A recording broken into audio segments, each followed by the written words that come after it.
It is February 1944. The sky over Normandy is the color of old iron. Field Marshal Erwin Rommel walks the waterline.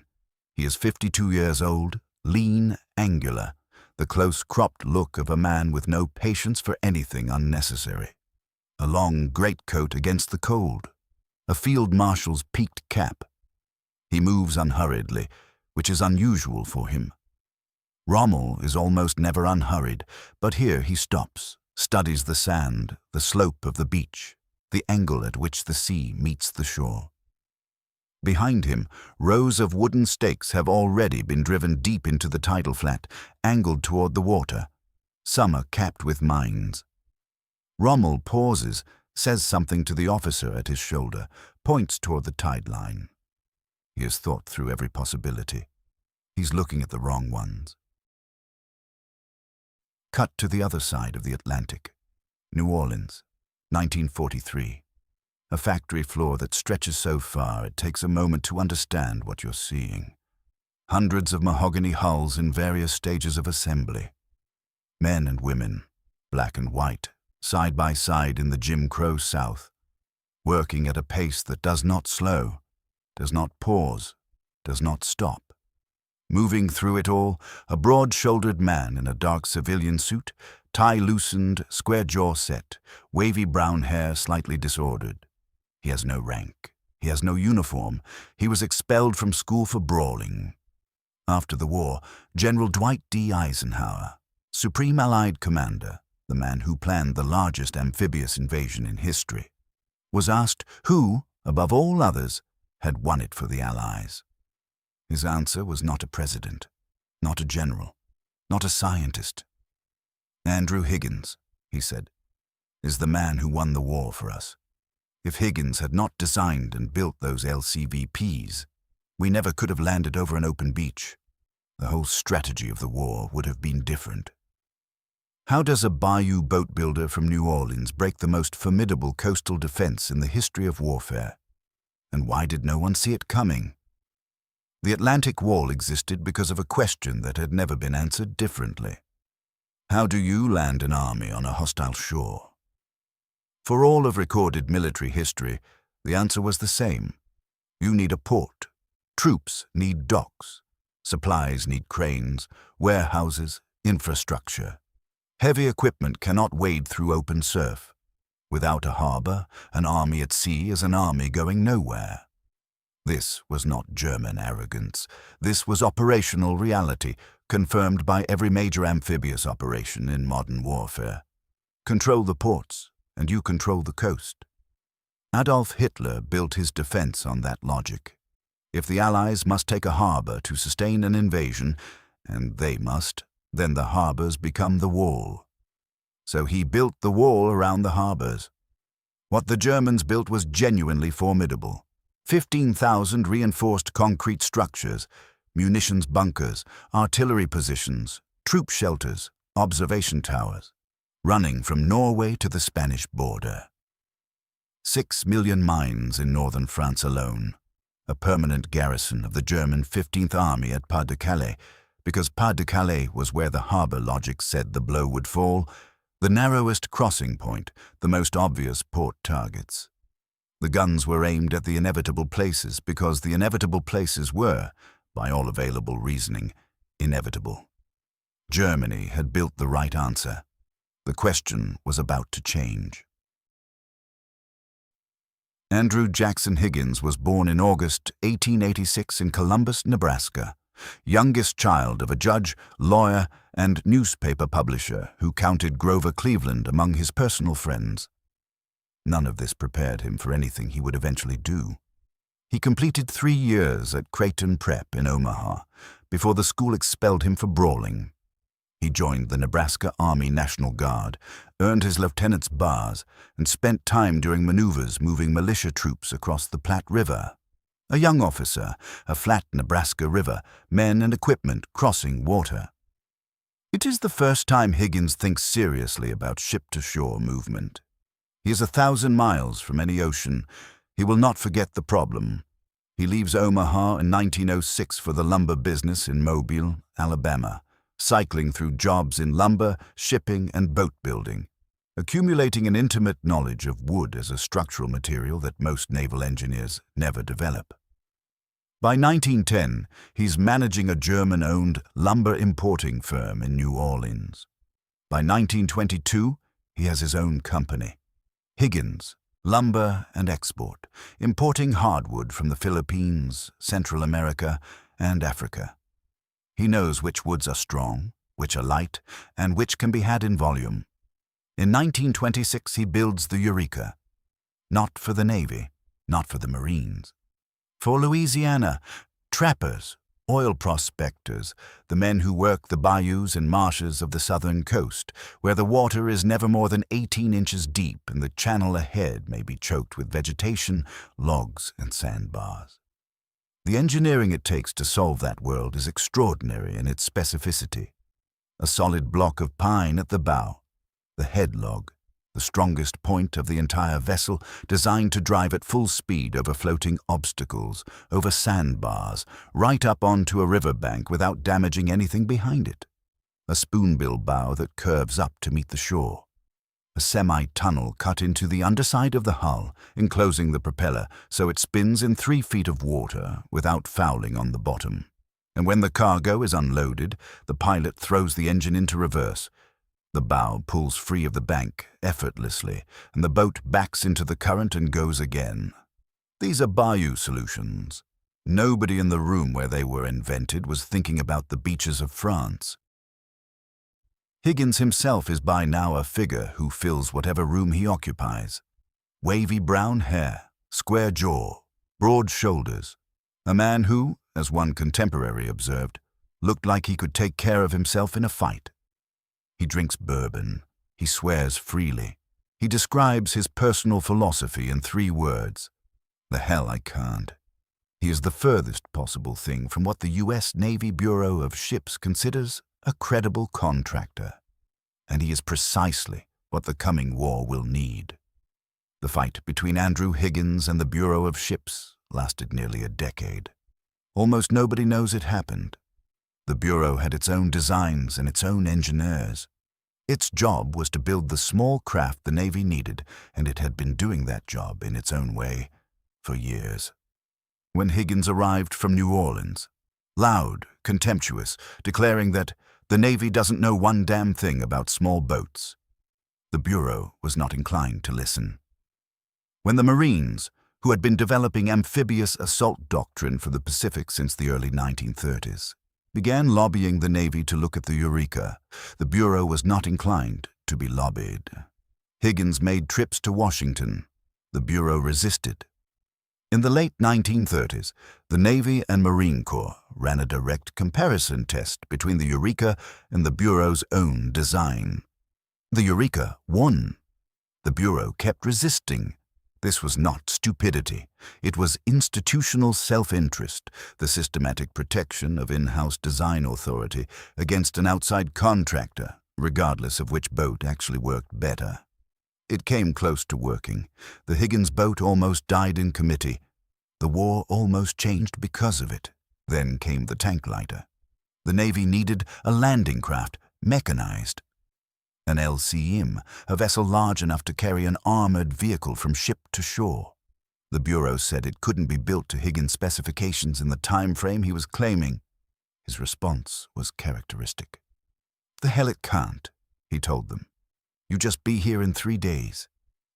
He blocked off Felicity Street in New Orleans. He pulled an existing towboat hull into the street, cut it down, and locked his engineers in an office with a single instruction. They were not leaving until they had solved the ramp. Within half a day, they had it. They worked. 61 hours after Higgins made his promise, a 45-foot tank lighter sat in front of the inspection board. 2 engines, a heavy steel ramp capable of carrying one 30-ton tank or 60 men in full gear. The board tested it. They placed an order for 50. The man who said, "The hell I can't," had just defeated a federal bureaucracy. The Navy that had resisted him for 10 years now needed him, and within 3 years it would need him in a way that neither side had yet imagined. The Eureka was remarkable. but troops still had to clamber over the bow to reach the shore. Slow, exposed, on a defended beach, tactically fatal. The solution came from the Pacific, from the wrong side of it. Marine and Navy observers in Shanghai in 1937 had watched Japanese landing craft operating in the Second Sino-Japanese War. The Japanese boats had a hinged steel ramp at the bow that dropped onto the shore and escorted troops directly onto the beach. Higgins was shown a photograph. He called his chief engineer. Within a month, a prototype was ready for testing. On May 26, 1941, 18 months before Pearl Harbor, Commander Ross Daggett of the Bureau of Ships and Major Ernest Linsert of the Marine Corps Equipment Board stand on the shore of Lake Pontchartrain outside New Orleans and watch a ramped Eureka run up to the bank. The ramp drops. Higgins' employees scramble down it, simulating troops. They are factory workers. Within 2 years, some of them will be building the boats that carry soldiers into the real thing. The landing craft, vehicle, personnel, the LCVP, is born in this moment. 36 feet long, 11 feet wide, a 225 horsepower gray marine diesel pushing it to 12 knots. Draft of 2 feet forward, 3 aft, shallow enough to run onto almost any beach on Earth. The headlog, the spoonbill hull, the propeller tunnel, and now the ramp, a steel plate that drops in seconds, discharging a 36-man platoon or 4 tons of cargo directly onto the shore. 3 to 4 minutes, and the engine reverses. The bow lifts free of the sand, and the boat is already heading back. Higgins doesn't wait for a contract. In 1939, he buys the entire Philippine mahogany crop, the whole year's harvest, and stores it. No contract exists. No war has started. He is operating on pure conviction, betting that when the moment comes, he will be the only man in America with enough quality wood to build landing craft at scale. He is right. By late 1943, from fewer than 75 workers in a single boatyard in 1938, Higgins Industries has grown to 7 manufacturing plants, employing more than 25,000 people. The first racially integrated workforce in New Orleans, black and white workers earning equal wages by job function. In the Jim Crow South of 1943, this is not a minor detail. Higgins is openly contemptuous of those who criticize it. He needs production. He needs boats. More than 700 a month at peak. Chris Craft, Owens Yachts, Richardson Boat Company. The entire American pleasure craft industry retooled in months to produce assault landing craft by the thousands. By September 1943, the U.S. Navy carries an inventory of 14,072 vessels. Of these, 12,964, 92%, have been designed by Higgins Industries. The institution that spent a decade fighting him now floats almost entirely on what he built. While 7 plants in New Orleans produce 700 boats a month, Field Marshal Erwin Rommel arrives on the Atlantic Wall and does not like what he sees.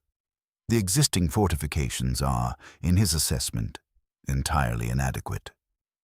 He is not wrong. He has fought the British and Americans in North Africa. He has watched Allied air power dismantle German armored counterattacks in daylight. He knows what mobile reserve strategy costs against an enemy that owns the sky. The counterattack option, the strategic reserve sweeping in from the interior, unhurried, overwhelming, is a fantasy against Allied fighter bombers. He has already lived through that fantasy. So he works. He works at a pace that exhausts his staff. Hundreds of new reinforced concrete pillboxes, anti-tank guns repositioned for direct beach fire, and the obstacles, the rows of them that will come to define the Normandy shoreline in every photograph taken from June 6th onward. Wooden stakes driven into the sand in rows, angled toward the sea, some topped with teller mines. V-shaped ramps armed with artillery shells designed to explode on contact. Concrete tetrahedra, 6 feet tall, nearly a ton each. Hedgehog obstacles. 3 steel girders welded together so every angle presents a point. Nearly 11,000 of them planted in the southern Normandy coastline alone. On February 3rd, Rommel watches his troops demonstrate a method that pleases him. A high-pressure water hose is turned on the beach sand. A hole opens in seconds. A wooden stake slides in and is tamped firm. 3 minutes. A pile driver would take 45. He orders it deployed immediately, across the entire coast. Every one of these obstacles is designed to gut the hull of a landing craft. Rommel has studied Allied landing craft. He knows they are wooden. He has thought about them carefully and answered them carefully. He walks the beach with the satisfaction of a man who has identified the problem and solved it. He declares, "It is absolutely necessary that we push the British and Americans back from the beaches. Afterwards it will be too late. The first 24 hours of the invasion will be decisive." He is right about the 24 hours. What he does not know is that the headlog, the solid pine block at the bow of every Higgins boat, built to drive over submerged logs in Louisiana marsh, was designed to run through exactly this kind of obstacle. What he does not know is that the LCVP's protected propeller tunnel lets it operate in 18 inches of water at any tidal state, on any slope of sand. What the entire Atlantic wall has never reckoned with is the capability that makes the Higgins boat strategically revolutionary. It can go anywhere, any beach, any tide, without a harbor. The fortresses guard the ports. The obstacles guard the beaches Rommel predicts. But a boat that can choose any beach on the Normandy coast has no single place to be stopped. Every stake Rommel drives into the sand is a response to the right boat and the wrong question. The LCVP that crosses the English Channel on June 6th is not a prototype. It is a machine that has already been to war. Its combat debut comes in August 1942 at Guadalcanal. Coral reefs, surf that tears at hulls, heat and confusion. The reports come back to New Orleans. Designs are adjusted. Then North Africa, Operation Torch, a different continent, Mediterranean surf, different sand. Sicily, Salerno, Tarawa, a coral reef nightmare where every calculation of draft and timing was wrong and men died for it, and where the lessons were bought at full price and sent back to the engineers. The same ramp, dropping in the same way, in a dozen different languages of chaos. Each campaign a test. Each test a refinement. By the spring of 1944, Higgins engineers know exactly what their boat does under fire, in surf, on coral and on sand, and in the cold chop of the channel. They have built the knowledge with bodies over 2 years, across 2 oceans. The boat that crosses to Normandy is ready. The question is whether ready will be enough. The original invasion date is June 5th. The weather makes it impossible. Swells too high, cloud cover too dense, visibility gone. Eisenhower postpones for 24 hours. On June 6th, the conditions have not much improved. But the window is closing. The Armada has been sitting offshore for days. The troops have been confined to their transports for longer than that. He gives the order. 156,000 men across 5 beaches in a single tide. The Western Naval Task Force alone, 931 vessels, forms up in the darkness. Below decks, inside transports breathing diesel fumes and seasickness for days.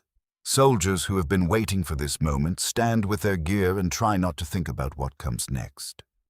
The LCVPs come alongside in the dark. Men climb down cargo nets in choppy water, timing the drop to the swell. A misjudgment in either direction, throwing a man into the sea between hull and hull. They pack in standing, 36 men per craft. The engine is already running. Salt spray, exhaust, cold. The ramp is up. The men can see the backs of the men in front of them, and the grey sky and nothing else. The boats move. The engines grow louder. In the distance, then not so distant, the percussion of naval gunfire rolls across the water, the battleships and cruisers working the beach defenses in the dark. The boats ride the swells, falling and rising, and men who have never been seasick in their lives are sick now, bent over the gunwales or simply enduring it because there is nothing else to do. At Omaha Beach, 10 landing craft are swamped before they reach the shore. The waves take them. Rough water, overloaded hulls, men bailing seawater with their helmets, keeping the boat afloat with their hands. Others pass struggling men in life preservers, survivors from the duplex drive tanks, the D.D. Shermans meant to provide armor support, which have gone into the water in seas too rough for their flotation screens and sunk in the deep water before the beach. The tanks are gone. The craft keep coming. Smoke and mist hide the landmarks the coxswains are supposed to use to navigate. A strong current pushes steadily east. Units drift from their assigned zones, arriving on the wrong beach without flank support, facing defenses they didn't plan for. And there is something else the intelligence reports missed. The German 352nd Infantry Division, a full field division, not the static coastal garrison the assault planners expected, has been moved into the Omaha sector in the weeks before D-Day and was never detected. The men coming in on the first wave are expecting a coast-watching unit. They are about to meet a combat division. As the craft close the last few hundred meters, the men inside begin to hear something beneath the engine noise. Machine gun rounds striking the raised steel ramp. The ramp is the only thing between them and the fire. Private George Roach of the 116th Infantry, 29th Division, recalls the arithmetic of it. We figured the chances of our survival were very slim. At 6:31 a.m., the first wave touches the sand. The ramp goes down, the steel bow swings open. In one motion, the last barrier between the men in the boat and everything on that beach disappears. Men rush forward into water that is not the few feet deep they were told it would be.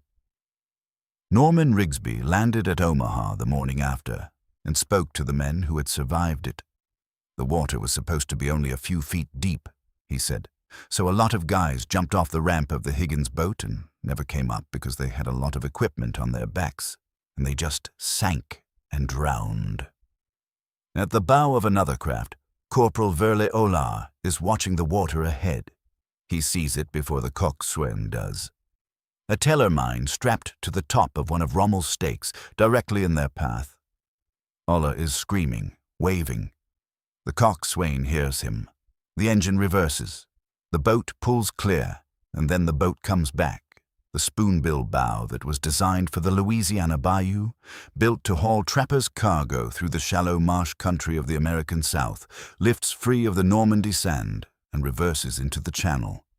3 to 4 minutes. It is already alongside the supply ship. It loads again. It turns back toward the beach. The Germans can fire into the open ramp. They can kill the men who run down it. They cannot kill the boat. The boat returns. It always returns. There is no last wave because there is always another wave behind it.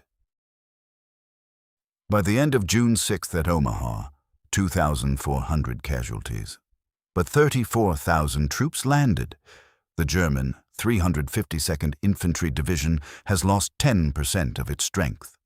1,200 men, and no reserves are coming to replace them. The Atlantic Wall held the first wave. The Higgins boat made certain there was no such thing as a final one. All 5 beaches, every Pacific island from Guadalcanal to Okinawa. More than 20,000 boats built over the course of the war. 92% of the U.S. Navy designed in New Orleans. The LCVP landed more Allied troops than all other types of landing craft combined. Adolf Hitler, who had built the most sophisticated coastal defense in history to stop what he was certain was coming, gave Andrew Higgins a name. He called him the New Noah. The man who best understood what was at stake on June 6th was not on the Normandy coast when it came. Rommel had declared that the first 24 hours of the invasion would be decisive. He had then left for Germany on June 5th. convinced that the rough weather made an Allied landing impossible that day, to visit his wife on her birthday. He was still on the road when the ramps dropped. He was not there for the 24 hours he had said would decide everything. The government contracts ended after the Japanese surrender. The airplane venture failed. The prefabricated housing venture failed.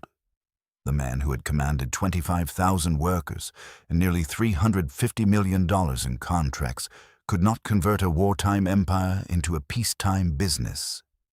The histories of the Normandy invasion focused on generals, on the machinery of spectacular destruction, on the drama of command decisions made in map rooms. The wooden boat that made the landings possible moved quietly to the margins. Andrew Higgins died on August 1st, 1952. He had been hospitalized for stomach ulcers when a stroke took him. He was 65 years old. He held 30 patents. He did not die wealthy. In 1987, the Navy named a fleet oiler for him, the USNS Andrew J. Higgins. In 2000, 7 blocks of Howard Avenue in New Orleans, near the museum that now bears the name National World War II Museum, were renamed Andrew Higgins Street. The museum stands in the city where the boats were built, and inside it you can read what the men who rowed them said, and trace the outline of a life that took 40 years to say properly. In Carentan, Normandy, a boat sits in the harbor. LCVP 9386. A genuine 1942 build from the Higgins Industries plant in New Orleans, maintained by a French team, still operational. It did not serve on D-Day, but it is the real thing. Mahogany hull, steel ramp, propeller tunnel, spoonbill bow. Still floating 80 years later. In the country, it helped liberate. Eisenhower said it once, and the weight of it has not diminished. Andrew Higgins is the man who won the war for us. Hitler called him the new Noah. The Germans laughed at the wooden boats.